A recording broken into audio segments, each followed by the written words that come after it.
Maharashtra news सदैव आपल्यासोबत।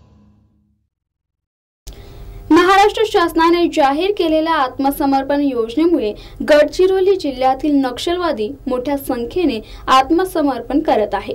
Gadchiroli police दलातर्फे नवजीवन योजना राबवण्यात आल्यानं नक्षल सदस्यांना आत्मसमर्पण करण्यासाठी प्रोत्साहन मिळाले।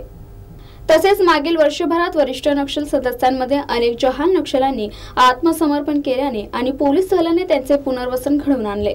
डीवीसी सुनील मट्टामी यांच्या 16 लाखांचे बक्षीस होते। 17 चकमकी, 14 जाळपोळी आणि 9 हत्यांमध्ये सुनीलचा सहभाग होता। शिवा नरोटे 11 गुन्ह्यात सहभागी होता। राखी तिम्मा हिने 9 गुन्हे केले आहेत, तर मीरा नरोटे ही 2 गुन्ह्यांमध्ये सहभागी होती। कमला हिडको ही 11 चकमकी, 1 जाळपोळ आणि 2 खुनाच्या गुन्ह्यामध्ये सहभागी होती। सोमची आतलामी हा 2 गंभीर गुन्ह्यात सहभागी होता, तर लक्ष्मण नरोटेच्या चकमकी, भुरुंग स्फोटच्या यांसह 5 गुन्ह्यांमध्ये हात होता। दोडगे आत्राम याने 3 गंभीर गुन्हे केले, तर मंगू मट्टामी याचा 3 चकमकी, 5 खून आणि अन्य प्रकारच्या 12 गुन्ह्यांमध्ये सहभाग होता। टिप्पागड दलन सदस्य असलेली कमला हिडको ही उत्तर गडचिरोलीतील नक्षलांच्या जनताला सरकारच्या प्रमुख सावजी याची पत्नी आहे।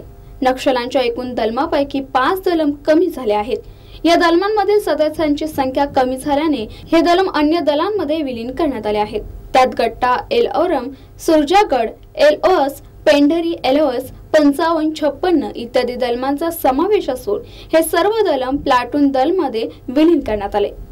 गडचिरोलीहून रोमित गर्जा, महाराष्ट्र न्यूज।